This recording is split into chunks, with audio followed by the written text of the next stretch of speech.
Thanks for connecting with us today in our episode.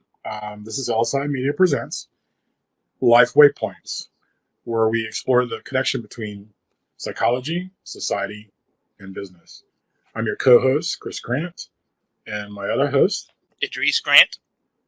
And today we're with Ashleigh-Ann Mowatt. She's a seasoned journalist and communication specialist, as well as a colleague of ours. And I'm going to turn this over to Idris to tell you a little bit more. Yeah, so when we talked, I guess about a month ago, we met through one of LSI Media's social media marketing campaigns. I thought, man, let's bring her onto this podcast. And you've got a lot of experience, held several executive positions in media, program supervisor for Zip 103, executive producer for weekly programs for Roots 96.1. And, you've got a great background.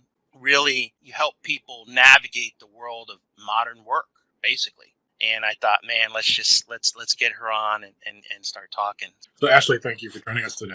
It's a pleasure to be here. I was going through one of your projects, Live Well Jamaica, and I was reading your bio, and the thing that jumped out at me was, I was looking for what your superpower was, right? So okay. We're on the podcast here, we're all about inviting superheroes on the show. So we're looking to have people come on who are doing important things and leading fascinating lives. At the tail end of your bio, you said basically she helps people navigate the world of work, right? And I thought that was really interesting. It seemed to sum up what your current purpose and mission is. Is that right?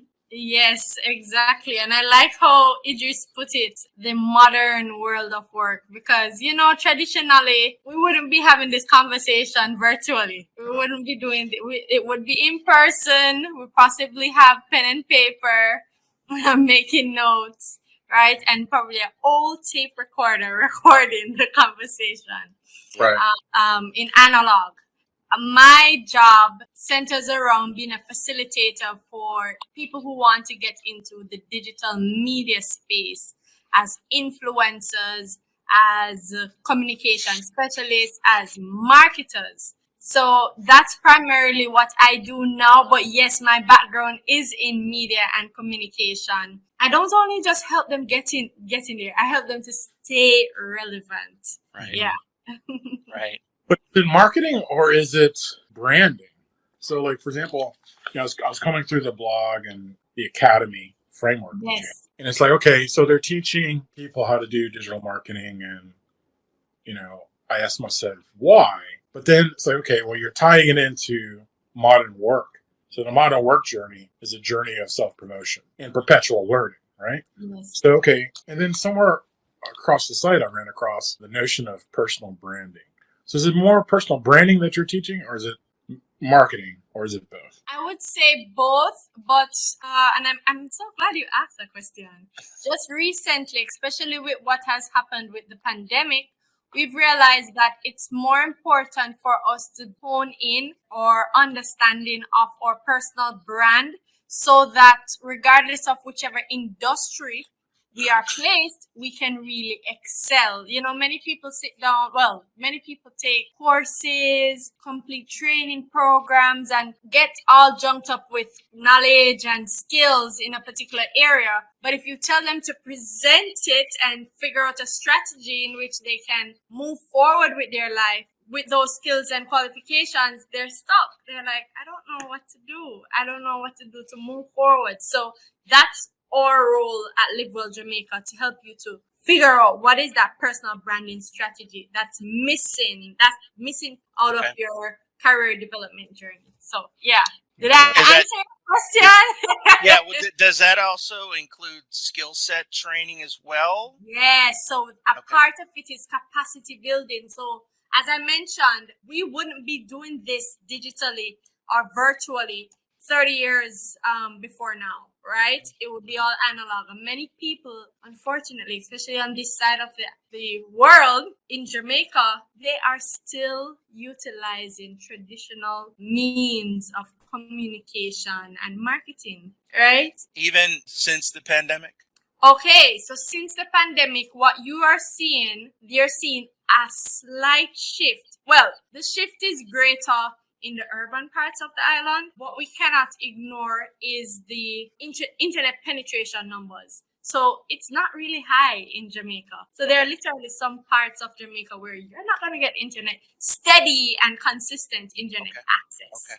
In those areas, you still have to, if you're going to the doctor's office, you got to call, make an appointment, and they have a book and a pen writing down stuff. Got it. Right? It's not, and then you have parts of Jamaica where it's all digital. You can literally book an appointment using an app, right? Okay. Set up a video chat with your doctor, and your doctor then sends your prescription, if it's necessary, to the pharmacy via email or WhatsApp, right? And you send your payment virtually via online banking. But that's just some areas of Jamaica, primarily the urban parts. So we are seeing a little bit of shift from the traditional and more people wanting to make that transition, right? That's one of the areas that we say that we offer assistance, help to build your capacity in the digital space, right? You will gain new skills through our program, but that's not the large majority of Jamaicans. Okay. Large majority of Jamaicans, they are used to their traditional ways of getting things done. Well, in the U.S., there's a stampede of companies trying to go online. There's a stampede of companies because the impacts of the shutdown were so significant. Companies were relying on conferences and shaking hands and face-to-face meetings, and especially the military. I mean, it's crazy how this mad dash to go online and digital media format in terms of running your operations, your business. Yes. Even employees aren't showing up to, even now, as late as we are in the pandemic. I mean, employees are still not showing up to the office. They're still working from home. It's amazing how you work with the individuals in terms of helping them with their branding and their messaging. We help companies in the same way. Just because it sounds good to you doesn't mean it sounds good to your customer, right? Just because you're excited about it and you see such tremendous value doesn't mean, and especially the way you articulate it, doesn't mean that your client is going to see it the same way. They don't have the luxury of selling, many times they don't have the luxury of selling to people exactly like them, who believe and have the same beliefs and values. They don't sell, a lot of times you're not able to sell to people who you are as a person, as a personality, as a belief set. So a lot of times you have products, you're selling products and services, and you're really having to sell to all kinds of people, or to people that aren't in alignment with your beliefs and your values. And you have to be flexible. And when you're talking about moving to an online kind of method of distribution, that's even more critical, because where you could have salespeople, different sales, people represent your company, and you could have different salespeople that have different types of personalities. You could send these salespeople to go to sell to this conservative group of people, and you can send these salespeople to go sell to this, this type of group of people who are maybe a little bit more collaborative. They're a bit more liberal in their leanings. You could deploy people, but when you're talking about an online communication, it's there's no compensating really. You lose rapport quicker than you do online and via when it comes to social media. You lose rapport a lot quicker than you do when you're having a face-to-face conversation. You can recover and use your body language to just different. That's so true. That is so true. Yeah. I think that tad bit that you mentioned about just how easily you can lose I can't pronounce the word. Online. It's one of our challenges, right? So we have to constantly. We're a small team here at Well Jamaica. Same here. So we don't have the luxury to be in our ideal customer's face all the time. Right. So because of that, and how it is with digital media, with social media, if they don't see you, out of sight, out of mind. Absolutely. Right? Absolutely. Yeah, so that is so true. That is so true. And while you are talking, if I should really reflect on how the pandemic has shifted our behaviors, especially with how we engage with technology, more businesses are making effort to digitize some aspects of what they do, but it's usually manifested in a social media page. Right. I'm gonna stand up a page. I have a Facebook page. That's all I need to do. I'm on Facebook. Right. Or I'm on Instagram. Again, so when you're thinking about, okay, how do I maintain rapport? How do I build and maintain, or establish, build and maintain? Or that's where content comes in. So where do you get content from? There's how-to content. There's editorial content, so you can talk about events and news and things that are going on in the industry. There's all different types of content, and we have to use them equally, or we have to use different types of content at different times. But when you think about it, if you're not producing and creating content, and I gotta say, I mean, we haven't been eating our own dog food, and so we haven't been very good especially in our early years of our company. I mean, we've been around since 2013. We're just now, within the last few years, really focusing on content production.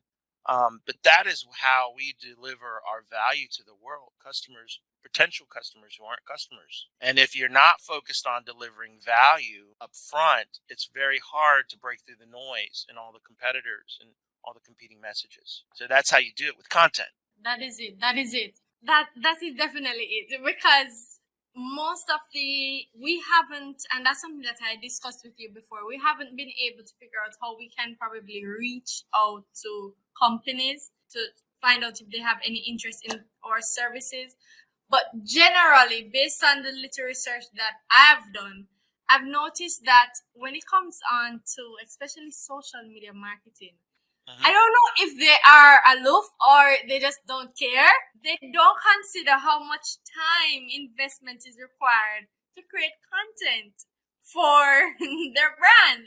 The same thing that you're discussing. You know, that's the difference between traditional marketing and advertising and social media is the fact that you have to create the content. Normally, the advertising firm would do it for you.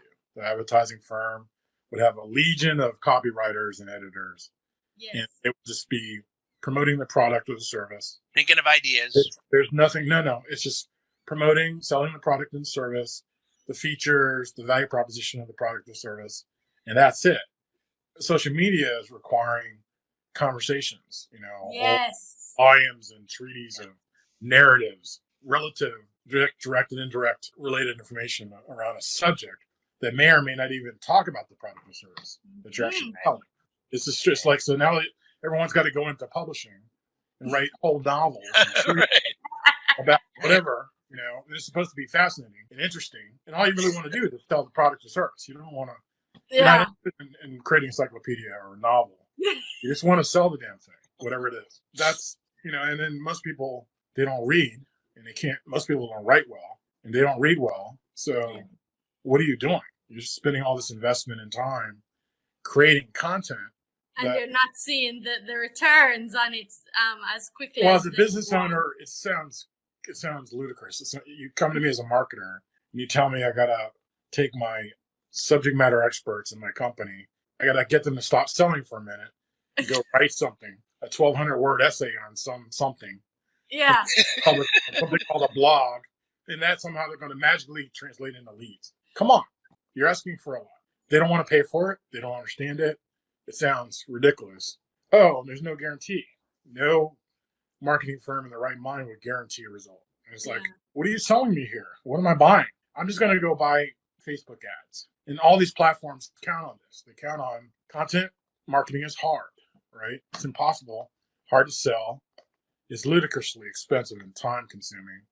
And so people eventually quit out and they just buy keywords, AdWords. So here's the thing about that.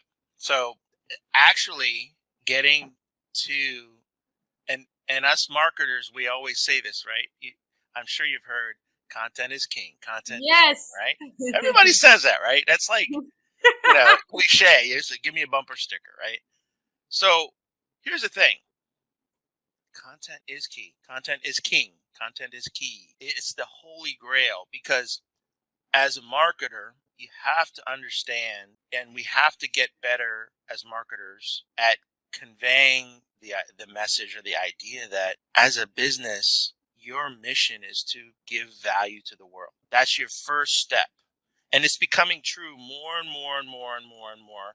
And as you have more competitors in your space and in your segments, your mission and your focus should be, how can I give value prior to getting value, prior to getting a return? How can I give? How can I give? That's the exercise of content marketing. It's producing content that's of value, that helps people, that answers questions.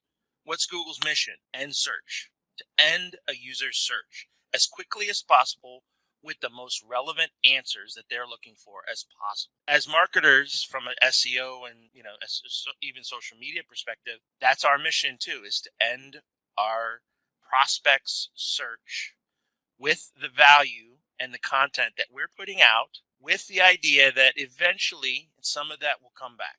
And it does, especially in competitive spaces. If you've got the cure for cancer, okay, then you just put the cure out. And again, if you're the only one, more, I guess, exclusive you are and the more unique you are, the less value you have to put out.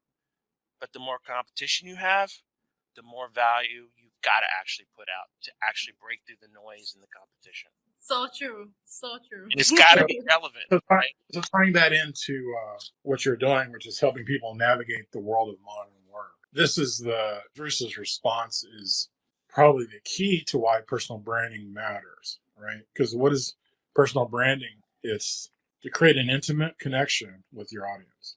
Yes. It's intimacy. The best of content marketing makes a connection with the audience. And that's what long form, the stuff that's on medium.com and whatever.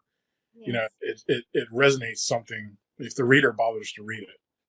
Well, you mentioned intimate though. That means at an emotional level. So and let me just touch you a little bit.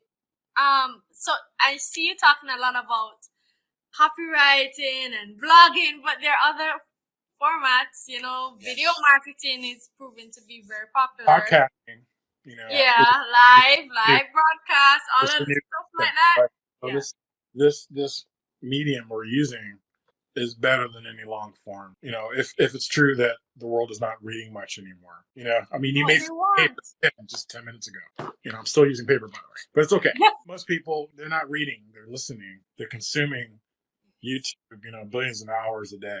It's endless, you know, so they may not write, they may not read, but exactly. Right. So, and in terms of your personal branding makes sense because you're trying to establish a connection in advance of your proposition, right? So before you sitting down at the interview table, they will have done what? Checked your social media. What did we do in preparation for this interview? We reviewed your bio, we reviewed your sites, we reviewed about the stuff that you care about to get a sense of who you are. So it's the same kind of thing. An employer is going to do the same thing. Poorly or well, it's irrelevant. I mean, they're going to do it. And so, you know, the branding proposition is important, but it seems like it's pretty random. Like, what do you mean when you say a personal brand? If you're from an academy perspective, how are you going about teaching, building a personal brand? Thank you for asking these questions. All right. So in the programs, as myself, we run 3 programs, right? Well, we're wrapping up. The graduation is next. Tuesday. It won't come out. It's on the 11th of December, 2021. And we're wrapping up 3 programs. So one of them is a digital media producer in training program, right? Mm-hmm. And the personal branding module covers how is it you're it basically provides them with knowledge as well as particular techniques and strategies that they can implement to better represent themselves online. The truth is, there are many Jamaicans online, right? There are many of them who will have set up probably a Facebook page or an Instagram page, a LinkedIn page, profile, but they don't know how to navigate these platforms. So they may be connecting with people who could possibly give them their next career opportunity, but the only thing that they're doing is going on and liking a video, dropping a little comment under those blogs, social media outposts, right? Rather than actually presenting in a very professional way and engaging way who they are and what they do. So personal branding module helps them to figure out what is it that they can do in terms of strategy, techniques to get their faces, voices, and now in terms of your students, do you call them students? I call them students to make it easier. What are they really? They're not students. Marketers. I'd say Marketers? participants. The Digital program, nomad. because we don't. You see, the thing is, we don't say that we are a school. Yeah. We don't say we're a school. Okay. Because outside of the academy, we do offer media and marketing services. So if Right. it is that you need assistance with social media marketing, you need copy for your website, we do all of that. Yeah. We offer those services. So we're not only training people, we literally offer digital marketing services. So when I was going to your site, I saw two ventures, .com and .org. So livingwell.com, the venture, Living Well Foundation, right? So the academy and the blogs and the community connection and life success stories and all that stuff, that seems like the give back for the company. Precisely. Right? You got a foundation hooked up with a for-profit venture. It's kind of strange. I like it. So I think, to be honest, I started Live Well Jamaica in 2017 when I just got tired of going online and seeing negative content about my island. Like, the first thing you type on Google is something positive. Well, back then, for me, it was something negative. It was the news. And news Was it started with the Bad Boys movie, the franchise? Two out of the three movies, right? No. In Jamaica, we call it would be Shutters. I don't know if you've seen that film. Yeah. Probably should check it out. It would be Shutters, not Bad Boys. We actually, Chris and I have family in Jamaica, in St. Thomas. So. Oh, nice! Yeah. And St. Thomas is a beautiful parish. It is. So, as I was saying, I got tired of seeing it, and I said, you know what? I'm going to start a blog. I started on the free WordPress site. So it was livewellja.wordpress.com, something like that. But it was the free one. I would just post positive updates. But we started with, in our first year, we started sharing some media releases from Sandals Foundation, and I must say thanks to them because we're still working with Sandals, and I'm pretty sure you know about Sandals. Yeah. So they have a very active foundation. So we share a lot of their updates and releases on our platform. Mm-hmm. Positive information, positive stories, what they're doing within the different communities. I said, okay, let's branch off. Who else is doing something positive? There are individuals within Jamaica who are defying all of their personal struggles, obstacles, and making the best of their lives. Let's share their stories. And we continue doing that until I said, you know what? I need my own platform, because at any time, WordPress.com can just say, I don't want you over here. We got our own. In that same year, I did so much in that year. So you rolled it. And then we just started sharing content from different Jamaican writers. Built it out into an internship program, because I tell you, my background is in media and communication. Yep. So, because I found that sometimes you just need a little bit help with the writing, the blog writing. Yep. So we did the training. It was more than just blog writing, introduce them to social media marketing, for what I knew back then, voice and speech. We did so much with them until we are here now. Last year, when the pandemic started, or whatever you would call it, we decided to take all that we did online. And the truth is, before 2020, everything that I said to you, training and all of that, I did it out of my pocket for free. I remember sitting in a job interview in about, I think it was 2018. I don't remember. It was one of those years. And the interviewer asked me, oh, I've been on your blog. How do you fund all of this? Because we were doing so much. We were doing video production. Like, it was a lot. Wow. So they're like, how do you get all those people? Do you pay your interns? I'm like, I give them a stipend. So I'm not able to give a salary. So she's like, so how do you pay them? I'm like, out of my salary. She's like, what? And she was shocked because she knew what we, at the time I was working as a journalist, what we earn as journalists, right? And it isn't so impressive. So she's like, but does that make sense? And I was like, I have a bigger goal, because in 5 years' time, I'm going to be running my own company and doing this full time. Doing this full time, meaning you're going to have training and everything that we do for Live Well Jamaica. You're going to do training? You're not going to go into broadcasting? Actually, I was in broadcasting. Smart. I was in broadcasting. I still do a little bit of broadcasting. I do a live on Jamaicans.com. Don't you do both? Every Saturday. So the journey I see that your students can then graduate into a working station. Oh yeah, and You get it funded. You partner with consortium of broadcast stations in Jamaica to fund it, right? And it's like, look, you can hire. If you don't hire, we'll work in the Living Well broadcast station until they can, be hired by one of the other channels. So just make you're networking already. You did it with the blog. Yeah. So you could do the same thing. That's the only thing missing. You don't have you've got digital nomads in training or producers in training, but where are they going to go? So they that's a very good suggestion, a recommendation. I really appreciate that. Trust me. But in terms of broadcast, lose my thought. In terms of broadcast, I ideally would want to do that, but I don't see it happening the first quarter of 2022. I already mapped that. Good if you wanted to. Do you want to know how? Okay, tell me how. So COVID makes it possible. If you could tie in with the government, it's like you're creating a pathway for citizens of Jamaica to redevelop themselves in terms of skills, 21st century skills. Yes. So Jamaica's got the same problem as everywhere else. Its whole citizens were locked down for a year. Everywhere. That was true for everywhere in the world, in the modern world. And every country took an economic hit and is struggling economically. Every country is struggling to recover economically. And the fastest way to do that is to get its citizens active again in society, both personally and professionally. You're already knee deep in the professional development game, right? You got multiple years, you've got the track record, you've got the network already built. And this would be a time to have a conversation with the Jamaican government and say, look, I need an economic development grant because what I want to do is take the top 3 stations in Jamaica and I want to create a virtual studio for Living Well or whatever you're going to call it. And they're going to participate financially, but I need the government to back it financially as well and help me promote it. In return, we will guarantee to bring 5,000 Jamaica citizens through in the next 3 years and through our training journey. And it's only going to cost you X and you can use that to get reelected or whatever. I don't care. What do you say? So that's a conversation you can start to have now.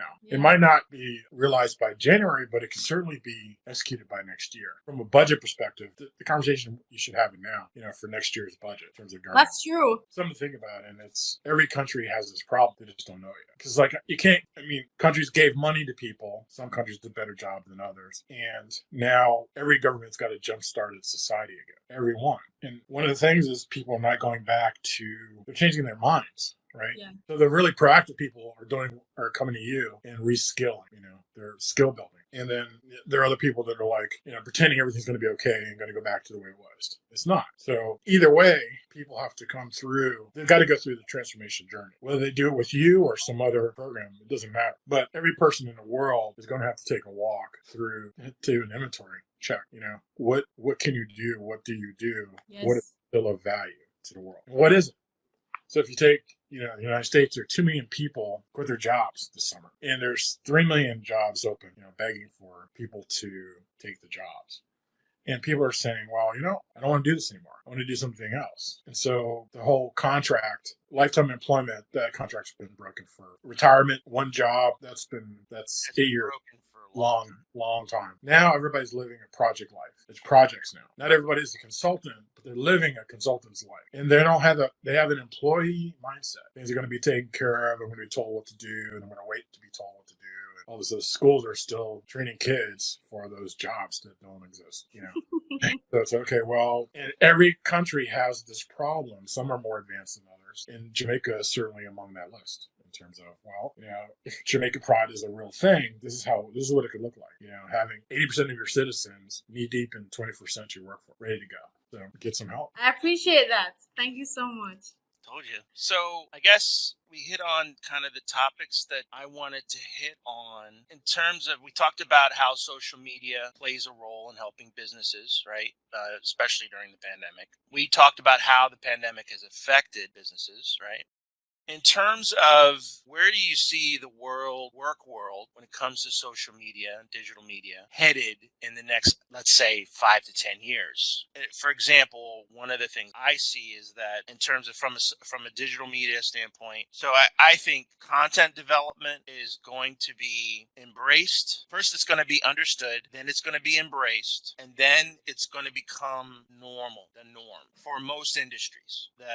And I think in terms of like that, putting out value, putting out information prior to getting a return, that's going to be the norm. Yes. And so subject matter expertise coupled with the ability to eloquently convey knowledge, right, is going to be key. And organizations like Live Well Jamaica, LSI Media, we're going to be doing really well, more so on the content and branding and messaging side than the creative side. What's happening is the creative side is being, from an industry perspective, is being taken over or slowly replaced by tool software. Adobe. That's true. Now, the software manufacturers are trying to replace content development with various AI tools, various artificial intelligence based. I realize, like, you can literally go on software right now and create a logo. Yeah. So, but in terms of that value creation, that's going to be a while before they automate that. As far as that messaging and that branding and that emotional intelligence in terms of how to create rapport that actually resonates with your target, your target audience at an emotional level. Artificial intelligence there's ways to go before you can actually automate, and then taking subject matter expertise and then turning it into content, value-based content.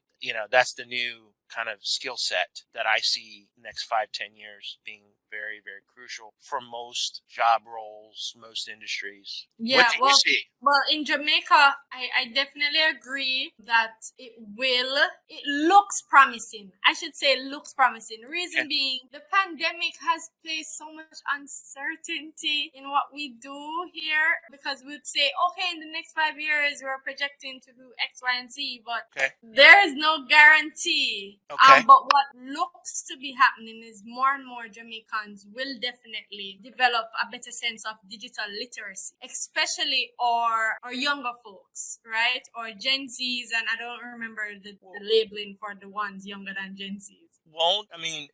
Millennials. We're seeing a worldwide workforce, right? Yes. Becoming a worldwide workforce. So you can have people that work for you. We have people that work for us offshore, Philippines, right? For some certain things, right? Services, yeah. And wouldn't you see Jamaica, the Caribbean island, other locations, if they have the qualified workers and the qualified people who are trained, and they have these next generation skill sets, don't you see them providing services, selling their time, selling their services, consulting for companies on a worldwide basis? So of course.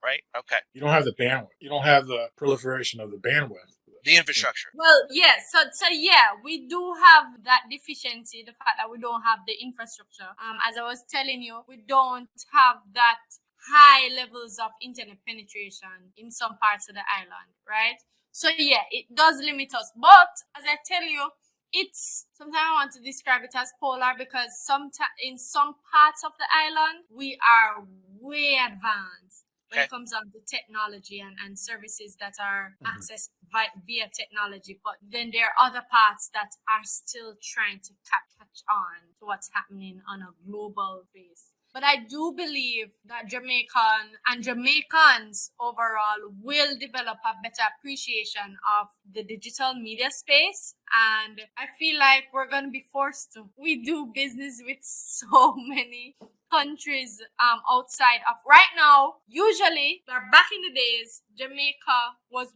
on our path of being self-sufficient. Now we're highly dependent on what foreign exchange and importation can do for us, right? And not only goods, but also services. So. Okay, cool. So, as you think about your next chapter. For Live Well Jamaica? I consider Live Well Jamaica just one of your platforms. Just one, the main one. Yeah. But as you think about the next chapter, what's next for you? What's next for me? Definitely what you said about broadcast, and definitely what you said about me talking to the government. Yeah, so I thought of that. I texted that to him, by the way. You want to think about your academy and how many people have graduated in the program? To be honest, I was doing a database the other day. From 2017, I have over 50 people, because we don't do it on a large scale, because I have a very small team. So the most that we've ever had was this summer. We had about 12 participants. How long are the programs? So the program runs, the most it has ever run is for 3 months. 3 months. Oh, 12 wow. weeks. 12 weeks. Okay. Each week they're introduced to a different module. So my recommendation is to put your executive producer hat on and produce a mini documentary, a demo reel of give like stats, 50 students, 5 years, X dollars, X hours of study. Of the 50 students, 10 are working professionally or whatever, median salary of XYZ. Why is the salary important? Because government thinks about taxes, impact. They're always thinking about finances, right? The numbers. Take your 50 students and do an analysis. Where are they today? We don't do that formally, but we do it. Yeah. It's like, how many of them are in media? What are their titles? Where are they in the organization? And it doesn't have to be that they went to media. Maybe they started their own. It doesn't matter. Where are they?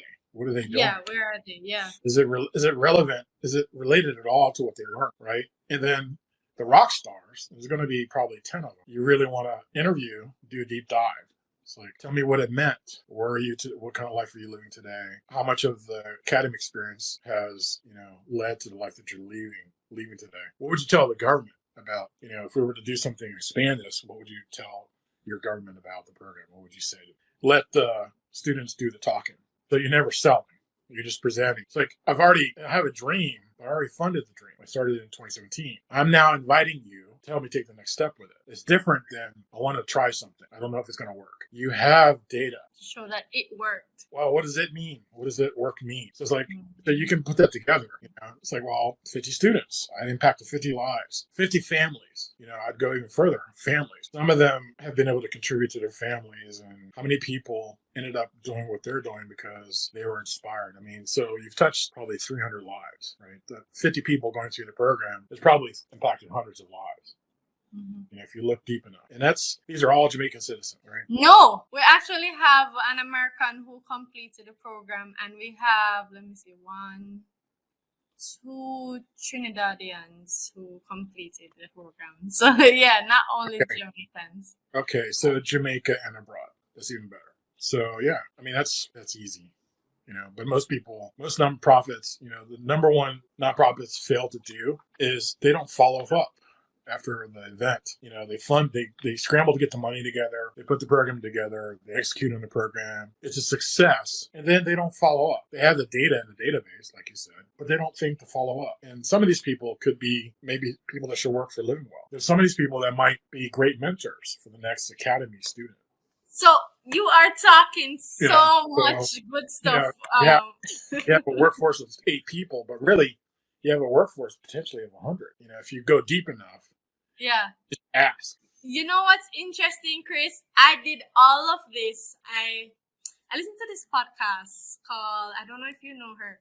She is Zenja Glass, and she's a Christian podcaster, and she has a podcast called Unlocking Greatness. And one of the things that she said you should do especially when you want to think about scale up and do big or go big, is to go off the grid. So I've been off the grid technically for a couple of days now, and one of the things that I've been working on is a database of all the people who completed the program. Some of them on this particular database didn't complete it, but they came close to the finish line. And I did exactly what you said.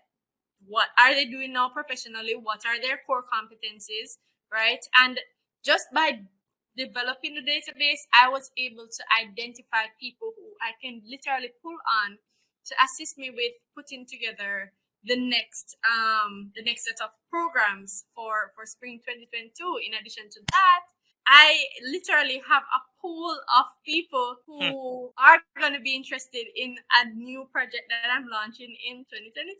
So you're talking everything that I need to hear, I'll just end with this, just because it's important. You want to establish a Patreon page for Living Well Academy.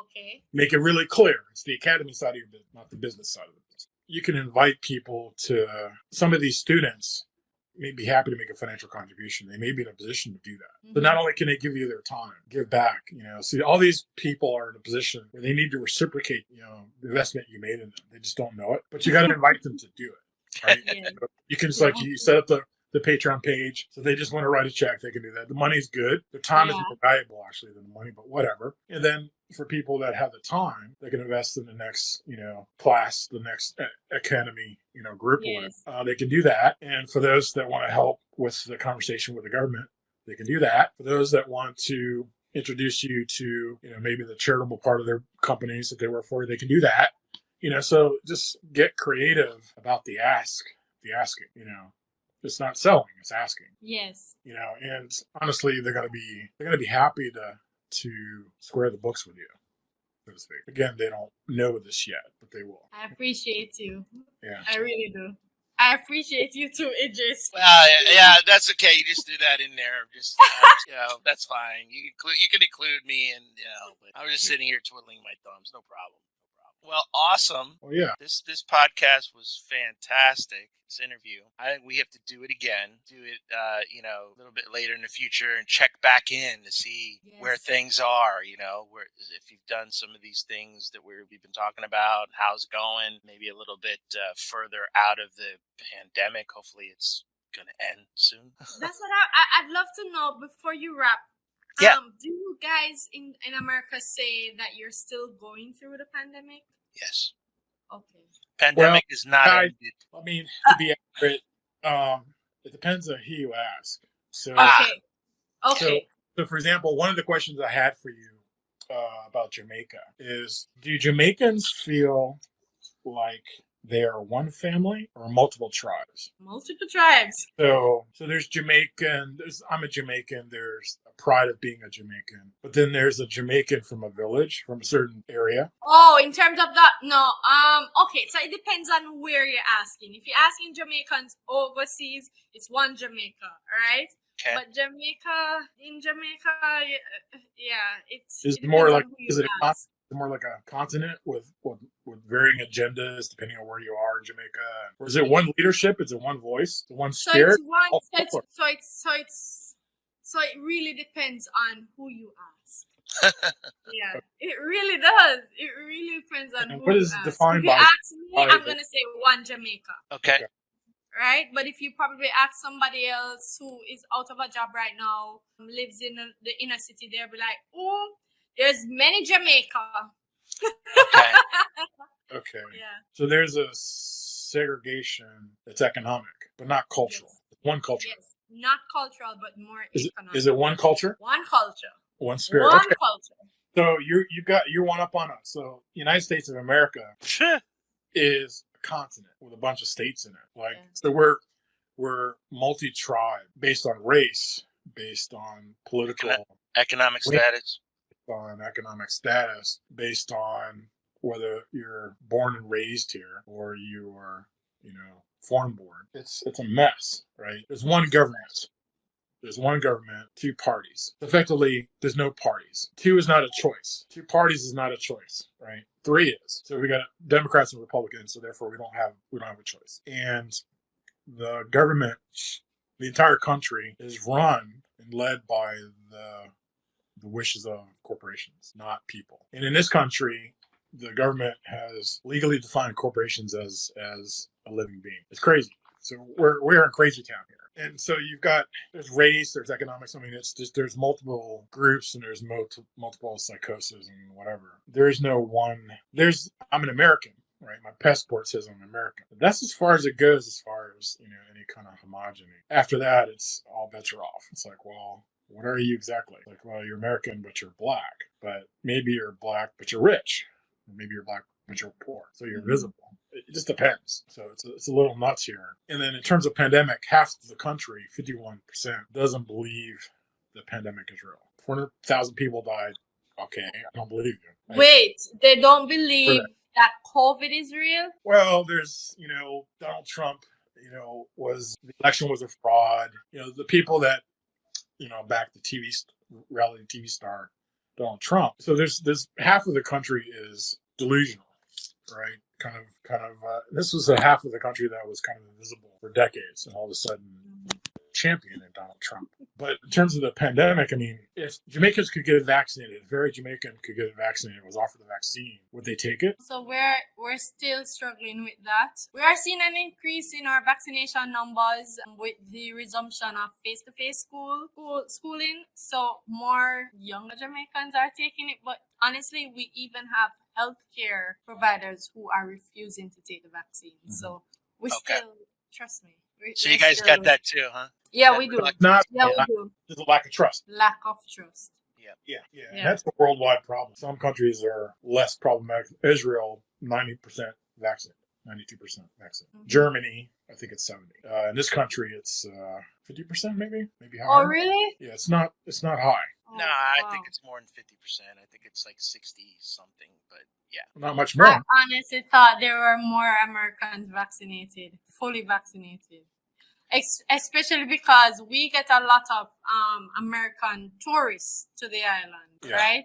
And with travel, how should I say it now? Procedures on traveling right now is a little different. Most countries are asking you to be fully vaccinated. As a matter of fact, Jamaicans have to be fully vaccinated to travel to the U.S. Travel. Yeah. Right. Yeah. Right. Yeah. Right. That's amazing. But our own people won't. Well, many of them won't get it. Yeah. Anyway, this is not a political podcast. Yeah, it's not.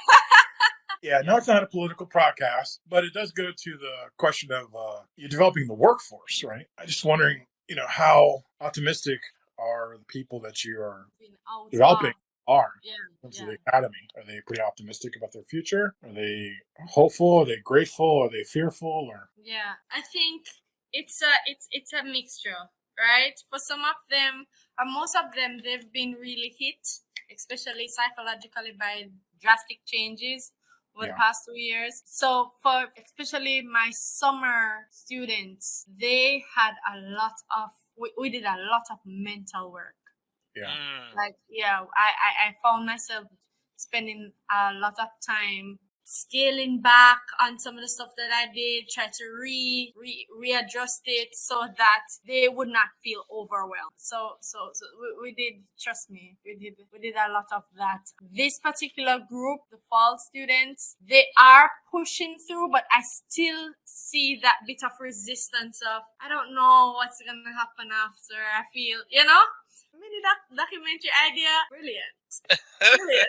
Yeah, and it's going to be helpful for the future students to hear from those that have, here, right?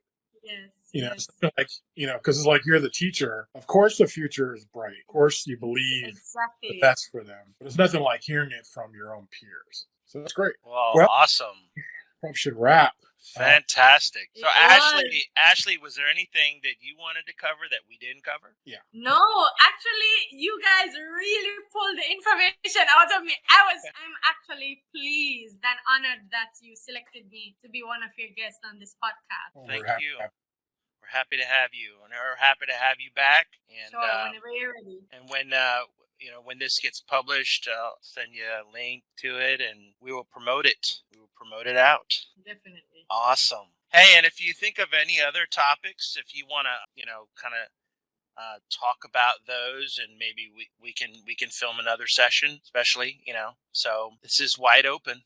And again, I appreciate your time, and thank you, Chris, and you guys. I'll see you next time. See you till next time. All right. Take care, Ashleigh. Take care. Yeah, Take care. Thank you. Thank you.